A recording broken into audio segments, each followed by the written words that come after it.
Ed Holmes here for Red Tractor Nation. I'm here today with Ryan Peters from Maxwell, Iowa, and he has two tractors here that are not really seen in the middle of Iowa. Can you tell us about these, Ryan?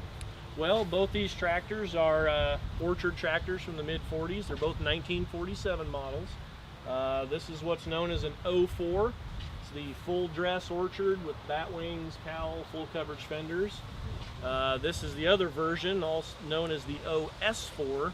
IH called it the Orchard Special. And why did they designate the difference between the two? Because basically one is the full coverage tin. Full dress. And then this one is basically, I would say, the stripped down kind of version. Doesn't have the bat wings or the full coverage fenders. However, they do share the same hood. So it's got the orchard hood with the I don't know, the cowl. I guess the cowl. Like a reverse cowling, so it protects the trees. All everything. Just slide over and everything. They share the same seating position. You're sitting lower, so the branches and stuff don't whack you off the tractor. Correct. And other than the few pieces of tin work, essentially the tractors are identical. Okay.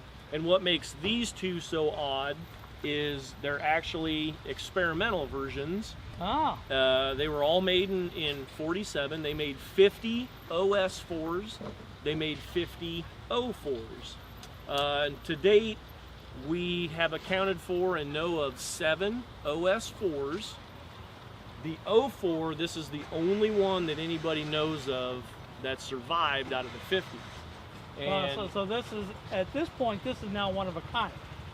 You could say that. But nobody else has come up with one. Nobody else has coughed one up. So the other thing we can say too is I'm the only kid on the block with bookend experimentals. There you go. So nowhere else will you find 2 O Orchard 4s in the experimental setup.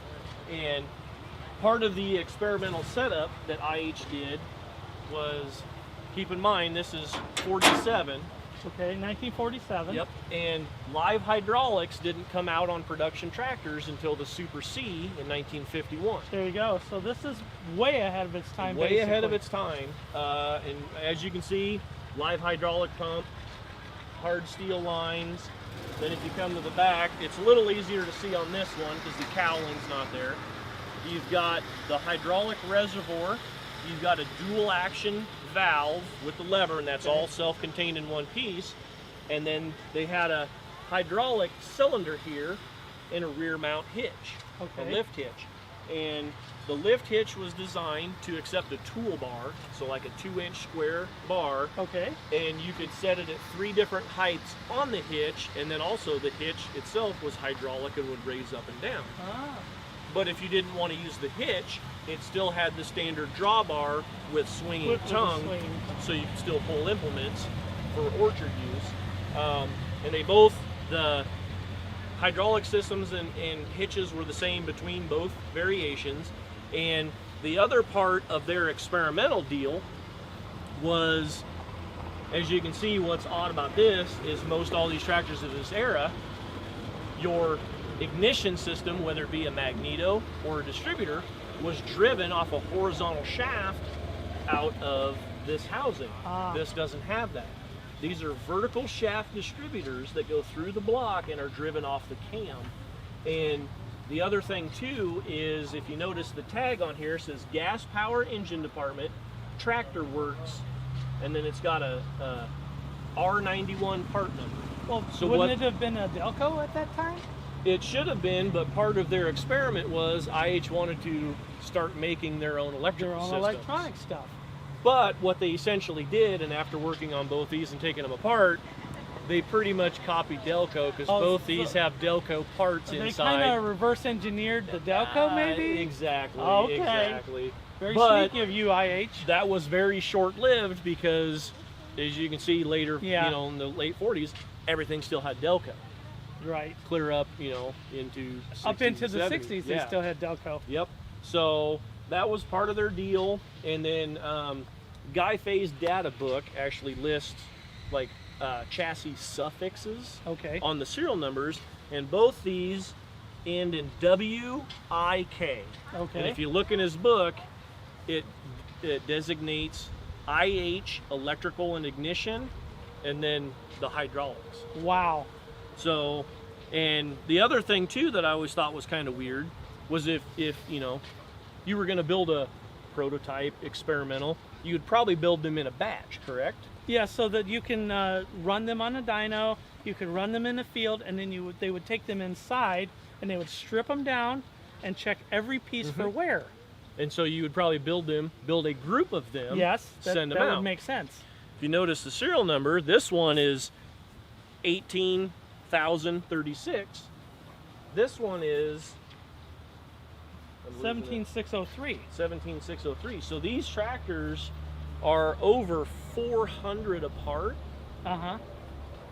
That doesn't really make any sense. No rhyme or reason. So you have 100 tractors, theoretically 50 of each, but yet they're over 400 spread in just these two alone. Wow. And I have a friend that in Iowa Falls that has an OS4 experimental, and his is even higher yet.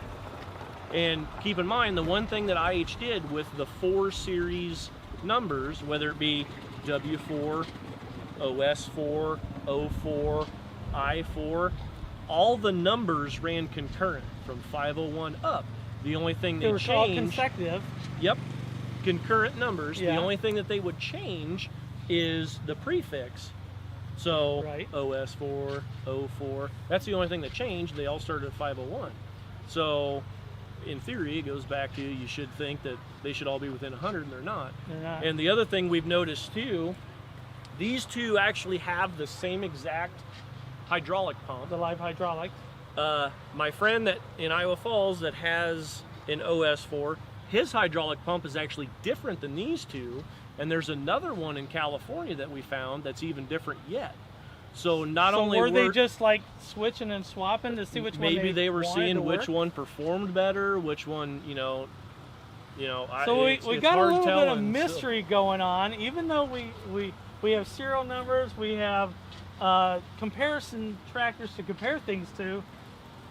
We still got some mystery as to what they were doing with it when they were trying to develop it. And Guy Fay, he's done a lot of research at the Wisconsin Historical Archives, and this is actually where these came from. I got scans of original IH documents and we printed them, and we actually even found IH printed a 5-page supplemental book on how to assemble, install, and adjust the rear hitch. Setup. Like if you bought an implement for, say, an M, you would get a handbook on how to set it up for an M, how to attach it, all that sort of stuff. They actually had a handbook for this hitch, which seems weird. They'd actually make a book for something experimental for 100 tractors. Yeah. But and that's where this picture came from, is out of a picture out of that book. Wow. On how to set it up, and it even gave a parts list in the back of all the parts needed for this hitch. Do you think maybe they were thinking they were going to put that into mass production for use on other tractors? That's a possibility, but the crazy thing is, you see this, and then you see nothing as far as live hydraulics till the Super C. Right. I mean, it wasn't, okay, this is a very rudimentary, crude system on this tractor as an experimental. Now let's put it on a different model. It's like, refine it. We're not doing it? I don't know, and it's hard telling. It's hard telling. IH did a lot of weird stuff, but so yeah, they're, other than the experimental stuff, I mean, they just put this stuff on run-of-the-mill production line tractors, and then stamp the suffix in the tag, WIK, and out the door they went. On their way, huh? Yep. And these both, this came from Norco, California, which is an eastern suburb of LA. This tractor came from Delhi, California, which is about an hour and 15 minutes north of Fresno. I got lucky. I have a friend that lives in Garden Grove. He picked this one up for me and stored it. And then my friend in Fresno went and got that for me. And I went out to the Tulare, the California Antique Farm Equipment Show this spring, picked that one up while I was out there and drug it back home. But so these probably spent their working life in California. Yep. In either an Orange Grove or Almond Grove. This, ironically, the gentleman I bought it from, he was using it up until a couple of years ago. Really? He had made like a 2-prong pallet fork for the rear hitch. Well, they had an apple orchard. Okay. So they would stack apple boxes on a pallet, He'd And then pick bring it in pick with it up this. with it, and he would use this to haul the pallets in to the house, and away they went. And then this one actually came in the Norco area back in the day. That was orange groves, Right. Orange, you know, and stuff like that, Orange County. Mhm. So the one interesting thing we found throughout looking on the 04s is if you look in the literature that they produce, this says grove. Yes. Well, in a lot of their IH's pamphlets and flyers they had, a lot of these said orchard. Orchard. So we've come to find out over the years that where these tractors went would dictate what decal what they they got. put on it. So if this was somewhere in California, like, you know, you have orange groves. Okay. So the grove came out of Southern California and Florida. Oh, is what very we see. interesting. Now, we've seen some orchards in the Washington State area and Michigan, and then the Northeast.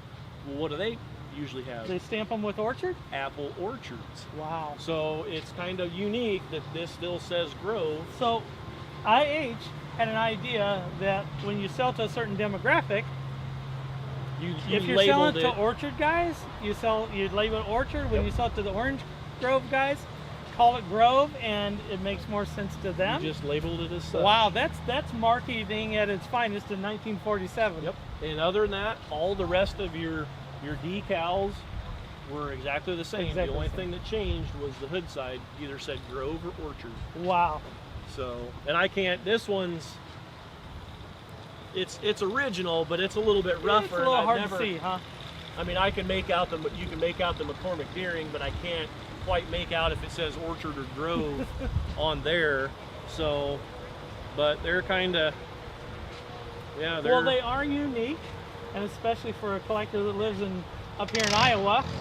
And like you say, sometimes we'd like to do something just a little different, right? Yep. I just got to be a little bit weird. Just got to be a little bit weird. Yep. Well, Ryan, thank you very much for spending right. some time with us. This has been Ed Holmes for Red Tractor Nation.